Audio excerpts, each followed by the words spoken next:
O Consolador. Ditada pelo Espírito, Emmanuel. Primeira edição lançada em 1940. Psicografada por Francisco Cândido Xavier. Segunda parte. Filosofia. Interpretação da filosofia. Parte 2. Pergunta 140. Os astros influenciam igualmente na vida do homem? Emmanuel. As antigas assertivas astrológicas têm sua razão de ser. O campo magnético e as conjunções dos planetas influenciam no complexo celular do homem físico, em sua formação orgânica e em seu nascimento na Terra. Porém, a existência planetária é sinônima de luta. Se as influências astrais não favorecem a determinadas criaturas, urge que estas lutem contra os elementos perturbadores, porque, acima de todas as verdades astrológicas, temos o Evangelho, e o Evangelho nos ensina que cada qual receberá por suas obras, achando-se cada homem sob as influências que merece. Pergunta 141. Há influências espirituais entre o ser humano e o seu nome, tanto na Terra, como no espaço? Emmanuel. Na Terra ou no plano invisível, temos a simbologia sagrada das palavras. Todavia, o estudo dessas influências requer um grande volume de considerações especializadas e, como nosso trabalho humilde é uma apologia ao esforço de cada um, ainda que temos de reconhecer que cada homem recebe as influências a que fez jus, competindo a cada coração renovar seus próprios valores, em marcha para realizações cada vez mais altas, pois que o determinismo de Deus é do bem, e todos os que se entregarem realmente ao bem, triunfarão de todos os óbices do mundo. Pergunta 142. Poderíamos receber um ensinamento sobre o número 7, tantas vezes utilizado no ensino das tradições sagradas do cristianismo? Emmanuel. Uma opinião isolada nos conduzirá a muitas análises nos domínios da chamada numerologia, fugindo ao escopo de nossas cogitações espirituais. Os números, como as vibrações, possuem a sua mística natural, mas, em face de nossos imperativos de educação, temos de convir que todos os números, como todas as vibrações, serão sagrados para nós, quando houvermos santificado o coração para Deus, sendo justo, nesse particular, copiarmos a antiga observação do Cristo sobre o sábado, esclarecendo que os números foram feitos para os homens, porém, os homens não foram criados para os números. Pergunta 143. Deve-se acreditar na influência oculta de certos objetos, como joias, etc., que parecem acompanhados de uma atuação infeliz e fatal? Emmanuel.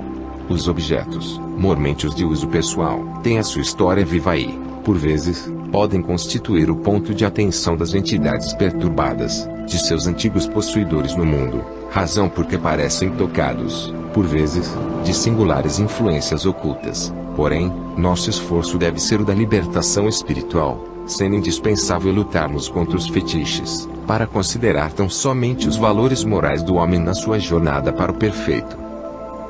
Pergunta 144. Os fenômenos premonitórios atestam a possibilidade da presciência com relação ao futuro? Emmanuel. Os espíritos de nossa esfera não podem devassar o futuro, considerando essa atividade uma característica dos atributos do Criador Supremo, que é Deus. Temos de considerar, todavia, que as existências humanas estão subordinadas a um mapa de provas gerais, onde a personalidade deve movimentar-se com o seu esforço para a iluminação do porvir, e, dentro desse roteiro, os mentores espirituais mais elevados podem organizar os fatos premonitórios, quando convenham as demonstrações de que o homem não se resume a um conglomerado de elementos químicos, de conformidade com a definição do materialismo dissolvente. Pergunta 145. Que dizermos da cartomancia em face do espiritismo? Emmanuel. A cartomancia pode enquadrar-se nos fenômenos psíquicos, mas não no espiritismo evangélico, onde o cristão deve cultivar os valores do seu mundo íntimo pela fé viva e pelo amor no coração, buscando servir a Jesus no santuário de sua alma, não tendo outra vontade que não aquela de se elevar ao seu amor pelo trabalho e iluminação de si mesmo, sem qualquer preocupação pelos acontecimentos nocivos que se foram, ou pelos fatos que hão de vir, na sugestão nem sempre sincera dos que devassam o mundo oculto. Transição. Instante da morte. Mudanças. Primeiros tempos do homem no além-túmulo. O reencontro com os seres amados.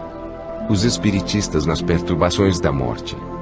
cremação, morte violenta e morte natural, ameaças e perigos, primeiras impressões dos suicidas no além-túmulo, receio da morte, satisfação dos desencarnados, possibilidade dos espíritos, perseguições do invisível, a perseguição e os nossos guias, características dos espíritos desencarnados.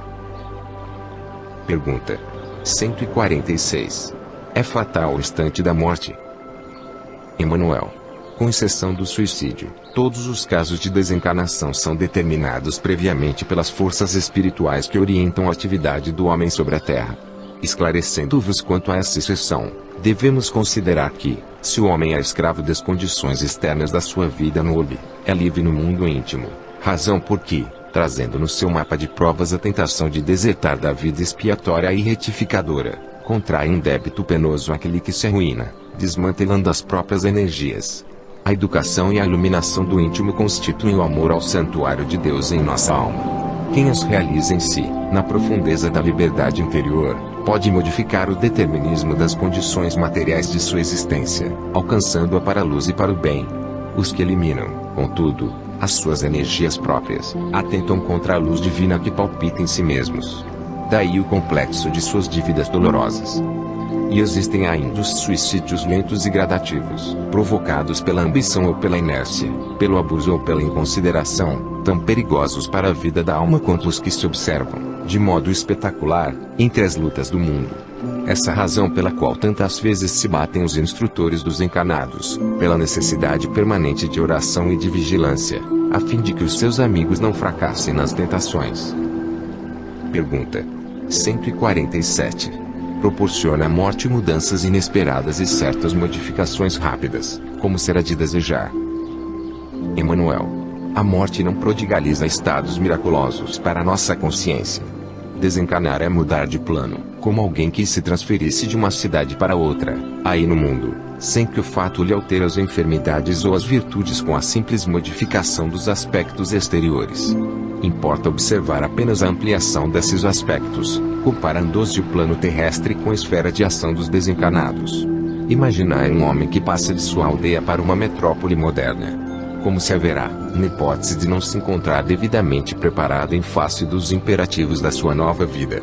A comparação é pobre, mas serve para esclarecer que a morte não é um salto dentro da natureza. A alma prosseguirá na sua carreira evolutiva, sem milagres prodigiosos. Os dois planos, visível e invisível, se interpenetram no mundo, e se a criatura humana é incapaz de perceber o plano da vida material, é que o seu sensor está habilitado somente a certas percepções, sem que lhe seja possível, por enquanto, ultrapassar a janela estreita dos 5 sentidos. Pergunta 148. Que espera o homem desencarnado, diretamente, nos seus primeiros tempos da vida de além-túmulo? Emanuel. A alma desencarnada procura naturalmente as atividades que lhe eram prediletas nos círculos da vida material, obedecendo aos laços afins, tal qual se verifica nas sociedades do vosso mundo. As vossas cidades não se encontram repletas de associações, de grêmios, de classes inteiras que se reúnem e se sindicalizam para determinados fins, conjugando idênticos interesses de vários indivíduos. Aí, não se abraçam os agiotas, os políticos, os comerciantes, os sacerdotes, objetivando cada grupo à defesa dos seus interesses próprios. O homem desencarnado procura ansiosamente, no espaço, as aglomerações afins com o seu pensamento, de modo a continuar o mesmo gênero de vida abandonado na Terra, mas tratando-se de criaturas apaixonadas e viciosas, a sua mente reencontrará as obsessões de materialidade, quais as do dinheiro, do álcool, etc., obsessões que se tornam o seu martírio moral de cada hora, nas esferas mais próximas da Terra. Daí a necessidade de encararmos todas as nossas atividades no mundo como a tarefa de preparação para a vida espiritual, sendo indispensável à nossa felicidade, além do sepulcro, que tenhamos um coração sempre puro. Pergunta 149. Logo após a morte, o homem que se desprende do invólucro material pode sentir a companhia dos entes amados que o precederam no além-túmulo? Emanuel. Se a sua existência terrestre foi o apostolado do trabalho e do amor a Deus, a transição do plano terrestre para a esfera espiritual será sempre suave.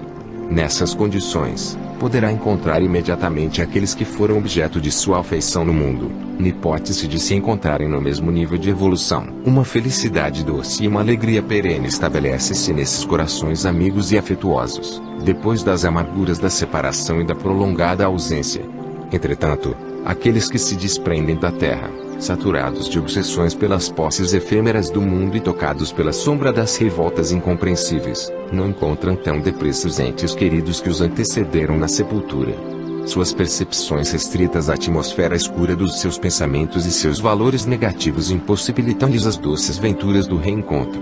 É por isso que observais, tantas vezes, espíritos sofredores e perturbadas, fornecendo a impressão de criaturas desamparadas e esquecidas pela esfera da bondade superior, mas que, de fato, são desamparados por si mesmos, pela sua perseverança no mal, na intenção criminosa e na desobediência aos sagrados desígnios de Deus. Pergunta 150. É possível que os espiritistas venham a sofrer perturbações depois da morte? Emmanuel. A morte não apresenta perturbações à consciência reta e ao coração amante da verdade e do amor dos que viveram na terra tão somente para o cultivo da prática do bem, nas suas variadas formas e dentro das mais diversas crenças. Que o espiritista cristão não considere o seu título de aprendiz de Jesus como um simples rótulo, ponderando a exortação evangélica muito se pedirá de quem muito recebeu, preparando-se nos conhecimentos e nas obras do bem, dentro das experiências do mundo para a sua vida futura, quando a noite do túmulo ver descerrado aos seus olhos espirituais a visão da verdade, em marcha para as realizações da vida imortal. Pergunta 151. O espírito desencarnado pode sofrer com a cremação dos elementos cadavéricos? Emmanuel. Na cremação, faz-se mister exercer a piedade com os cadáveres, procrastinando por mais horas o ato de destruição das vísceras materiais, pois, de certo modo, existem sempre muitos ecos de sensibilidade entre o espírito desencarnado e o corpo onde se extinguiu o tônus vital, nas primeiras horas sequentes ao desenlace, em vista dos fluidos orgânicos que ainda solicitam a alma para as sensações da existência material. Pergunta 152. A morte violenta proporciona aos desencarnados sensações diversas da chamada morte natural? Emmanuel. A desencarnação por acidentes, os casos fulminantes de desprendimento proporcionam sensações muito dolorosas à alma desencarnada, em vista da situação de surpresa ante os acontecimentos supremos e irremediáveis. Quase sempre, em tais circunstâncias, a criatura não se encontra devidamente preparada e o imprevisto da situação lhe traz emoções amargas e terríveis. Entretanto, essas surpresas tristes não se verificam para as almas, no caso das enfermidades dolorosas e prolongadas, em que o coração e o raciocínio se tocam das luzes das meditações sadias, observando as ilusões e os prejuízos do excessivo apego à terra, sendo justo considerarmos a utilidade e a necessidade das dores físicas, nesse particular, porquanto somente com seu concurso precioso pode o homem alijar o fardo de suas impressões nocivas do mundo, para penetrar tranquilamente os umbrais da vida do infinito. Pergunta 153. Se a hora da morte não houver chegado, poderá o homem perecer sob os perigos que o ameacem? Emmanuel. Nos aspectos externos da vida, e desde que o espírito encarnado proceda de conformidade com os ditames da consciência retilínea e do coração bem-intencionado, sem a imponderação dos precipitados e sem o egoísmo dos ambiciosos, toda e qualquer defesa do homem reside em Deus. Pergunta 154. Quais as primeiras impressões dos que desencarnam por suicídio? Emmanuel.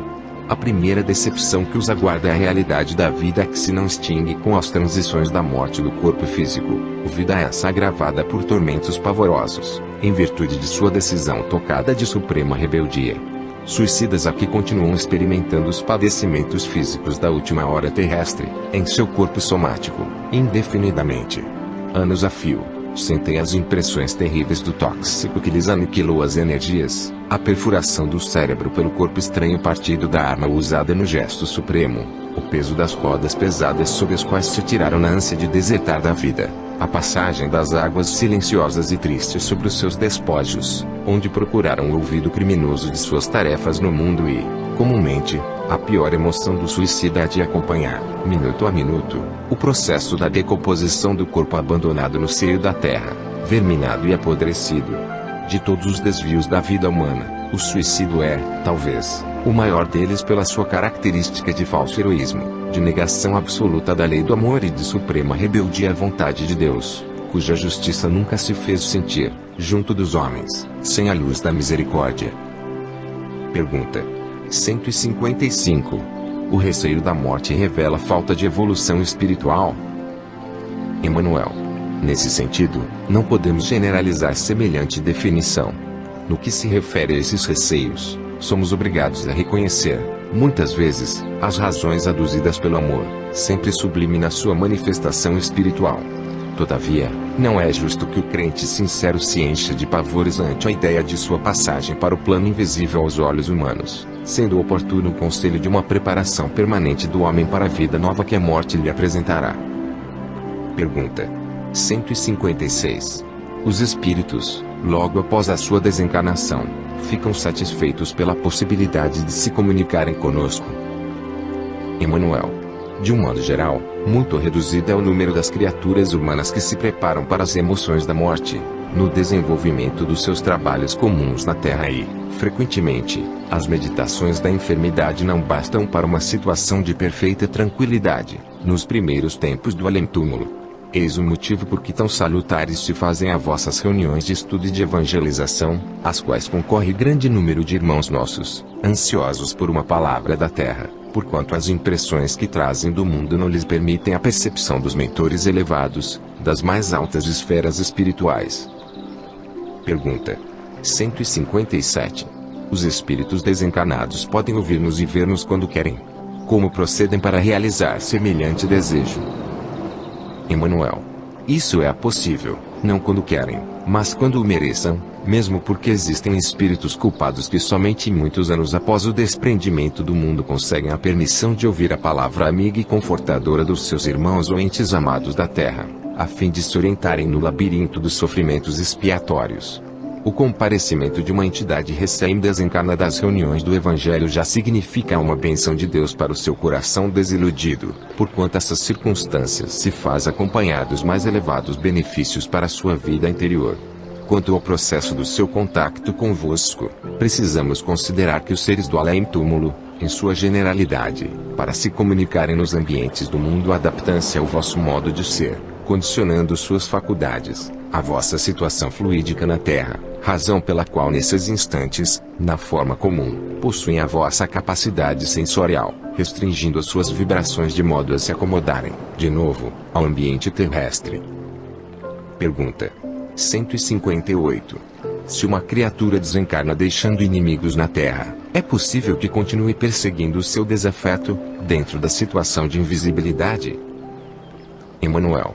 Isso é possível e quase geral, no capítulo das relações terrestres, porque, se o amor é o laço que reúne as almas nas alegrias da liberdade, o ódio é a algema dos forçados, que os prende reciprocamente no cárcere da desventura.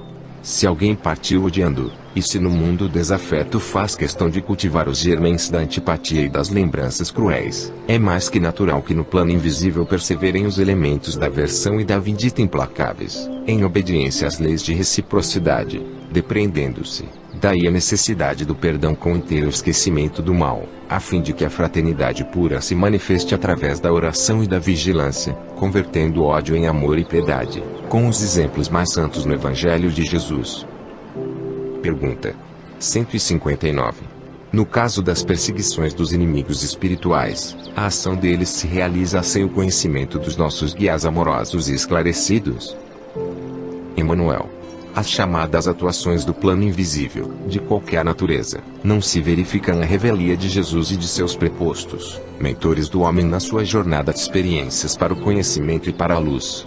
As perseguições de um inimigo invisível têm um limite, e não afetam o seu objeto senão na pauta de sua necessidade própria, porquanto, sob os olhos amoráveis dos vossos guias do plano superior, todos esses movimentos têm uma finalidade sagrada, como a de ensinar-vos a fortaleza moral, a tolerância, a paciência, a conformação, nos mais sagrados imperativos da fraternidade e do bem. Pergunta 160. Os espíritos desencarnados se dividem, igualmente, nas esferas mais próximas da Terra, em seres femininos e masculinos? Emmanuel.